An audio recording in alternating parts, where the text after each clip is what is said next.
And now, before that, you said if you've been wronged, and you used other words as well.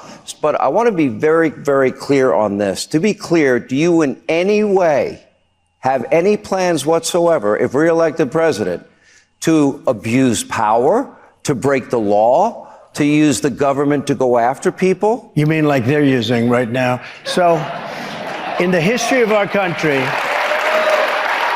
what's happened to us, again, has never happened before. Over nonsense, over nothing, made up charges. I often say Al Capone, he was one of the greatest of all time, if you like criminals. He was a mob boss, the likes of which Scarface, they call him. And he got indicted once. I got indicted 4 times. I wonder what my father and mother would say looking down. So I will take that as yes. I'm Ben Meiselas from the MeidasTouch Network. That was something they're calling a town hall. It was a North Korea-style propaganda event hosted by right-wing disinformation network Fox, where Donald Trump was asked a very basic question there, if he had plans to abuse power, and Donald Trump started talking about his indictments. He was given a second chance by Hannity to answer that same question, and Hannity asked Donald Trump for a second time if he intends to abuse power, and Trump says that he would plan to do dictatorial things on the first day of a second term. He says, on the first day, I will act like a dictator. Here, play this clip. We almost have to go to a break. I want to go back to this one issue, though, because the media has been focused on this and attacking you. Yeah. Under no circumstances, you are promising America tonight, you would never abuse power as retribution against anybody. Except for day one. Except Look, for? he's going crazy. Except for day one. Meaning?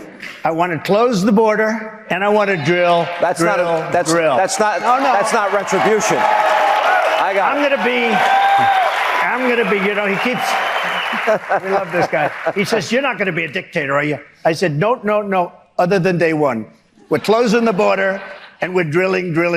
After that, I'm not a dictator. So that sounds to me like you're going back to the policies when you were president. All right, exactly. Take a break. Just getting started. We're in beautiful Davenport, Iowa. Donald Trump with us for the hour as Hannity continues. Thank you for being with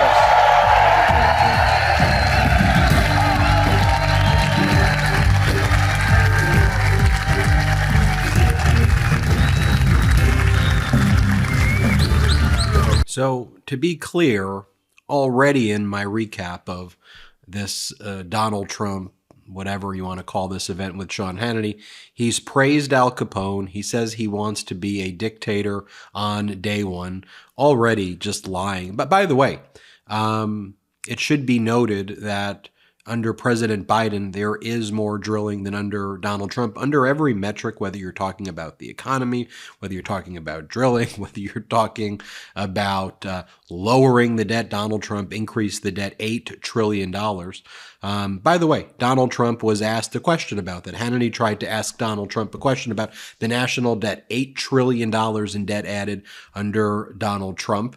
More money printed than ever before. I mean, Donald Trump engaged in the most irresponsible fiscal decisions imaginable in the history of this country, responsible for over 25% of all debt in the history of the United States.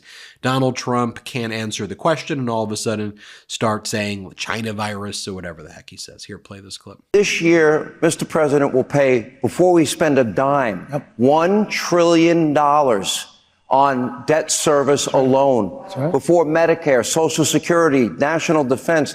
That is unsustainable. Yeah. So before COVID hit us, our gift from China, that was our gift. What happened to us with COVID, commonly known as the China virus. They don't like that. But it was the China virus. We were doing energy, taking our liquid gold out of the ground at a rate that's never been seen before, and it was going up. We were going to be using that liquid gold to sell to Europe instead of the pipeline from Russia, which I exposed and I stopped. You know, I stopped that line. Then they say I was nice to Russia.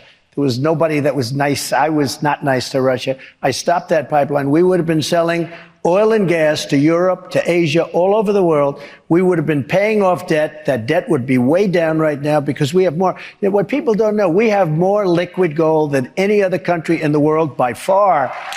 Here, Donald Trump makes a mockery of global warming, climate change. Play the clip. We can't. We have a country. We have to fire up our factories. Wind is not going to fire up our factories, and it's the most expensive energy. Even solar. I like solar from a concept standpoint, but it's massively expensive. And we can't allow China to build a factory a week, and we do nothing. They build a coal plant, and they're obvious about it. And then Biden goes to see them about global warming. The only global warming we should be thinking about and worrying about, because it could happen tomorrow, is nuclear global warming, not global warming. We almost have to go to a break. I want to go back to this one issue, though, because the media. Here, Donald Trump does that again. Play the clip. You know, they don't call it global warming so much. Now they call it climate change because it wasn't working. Global warming wasn't working when it was cooling. So now they call it climate change. That takes care of everything. Then Donald Trump says, when he's been making all of these mistakes, where because he's in cognitive decline, when Donald Trump's saying he's calling President Biden Barack Obama, he's saying that Viktor Orban is the leader of Turkey, he's saying that Jeb Bush was George W. Bush, he's saying that President Biden was responsible for World War II. I can go on with all of these lists of cognitive issues that Donald Trump has exemplified. Donald Trump says he'd rather be eaten by sharks or than be electrocuted, or he'd rather be electrocuted than eaten by sharks. But here Donald Trump says that he's doing that. He's just being sarcastic. Here, play the clip. Our rallies. And then I'll say, our real president is Barack Hussein Obama. They'll say, he doesn't know who the president is. He thinks it's Barack Hussein. No, I'm being sarcastic. And here Donald Trump, in trying to criticize President Biden, says, from your standpoint of cognitively, he's not good. Here, play this clip. He is number one from your standpoint, cognitively. You like to use that word, cognitively. He's not good, but it's not for me to. Here, Donald Trump claims that there were more jobs created under him than any president ever. Play the clip. That's why we had the most jobs of any president ever. I mean, Sean Hannity is doing a real zinger of a job, right? I mean, you are holding him accountable, Sean. I mean, just look at it. I mean, President Biden's created more jobs than any president in the history. Unemployment is at record lows. GDP is the highest of any G7 nation. For the first time in any recent history, America's economy is growing faster than that of China. America's inflation is lower than any other G7 nation. Unemployment is lower than it's ever been in American history. Those metrics are good. And as President Biden said, this isn't a spike the football moment, though. We need to keep working on bottom up, middle out, not this trickle down thing that benefits billionaires and decamillionaires. Show you here as well. Donald Trump continues, was before he spoke. This is Donald Trump bragging about the gag order that was imposed on him. Here, play this clip. President Trump, any comment on the gag order staying in place? Well, basically, they're afraid to have me speak because I speak the truth. So they try and gag me. Never happened in the history of our country. But, they do gag orders because they don't want to hear the truth. They don't want to hear me speak. So in many ways, it's an honor. Because if they wanted to hear me speak, they wouldn't do the gag order, right? Exactly. Okay, so I just want to be clear. He's bragging that a gag order was imposed on him. He's praising Al Capone. He says that he would like to be a dictator on day one. When asked if he will abuse his power, he doesn't answer the question and essentially indicates that he would abuse his power. He says that he's intentionally calling President Biden Obama. He's saying that he's intentionally making these mistakes because he's being sarcastic. He says he's lying about the jobs that he created. He's unable to answer a simple question about the debt that he created and starts talking about China virus. He refuses to acknowledge global warming. I mean, I can go on and on and on here. But any one of these things, I mean, I just can't even imagine if President Biden said any one of these things. So just take a look at what Donald Trump said right there. And if we can, I just want to compare it to a portion of my interview with President Biden. So you saw what Trump said. Take a look at my interview with President Biden. And as President Biden said before, don't compare me to the almighty, compare me to the alternative. Play this clip. But what's at stake now is freedom, not just freedom of choice. You know, the idea that a young girl who's been raped in Ohio has to sneak out of the state. How do you ban abortion? How do you actually do it? Well, you know, you'll go back to a position like they had where people will perhaps go to illegal places. Yeah. But you have to ban it. Do you believe believe in punishment for abortion? Yes or no, as a principle? The answer is that there has to be some form of punishment. For the woman? Yeah, there has to be some form. Well, I'm the one that got rid of Roe v. Wade. I never thought I'd see it get this dangerous and this bad, but it is. We have to put a stamp on democracy. Unrelated to me, we've got to stand up for our freedoms.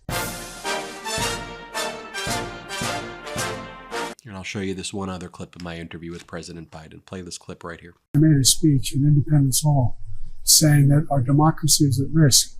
And even the press said, what are you talking about? Well, guess what? The vast majority of the American people thought it was too. The idea that they have a former president who may be their nominee saying that he thinks they should be able to essentially walk away from the Constitution. He should be, I mean, the things they're saying are just off the wall. The idea that democracy is inevitable is just not true. It's under siege.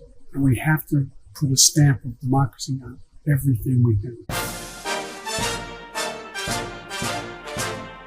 So, folks, that's the choice that you have to make. Tell me how you feel in the comments below. Hit subscribe. We're on our way to 2 million subscribers. And you can join patreon.com as well, /MeidasTouch. Patreon.com/MeidasTouch if you want to help grow this independent media platform. We're not funded by outside investors, so that's one of the ways to help this grow. Thanks for watching. Hit subscribe on the YouTube channel. It's free, and have a great day. Hey Meidas Mighty, love this report? Continue the conversation by following us on Instagram @MeidasTouch to keep up with the most important news of the day. What are you waiting for? Follow us now.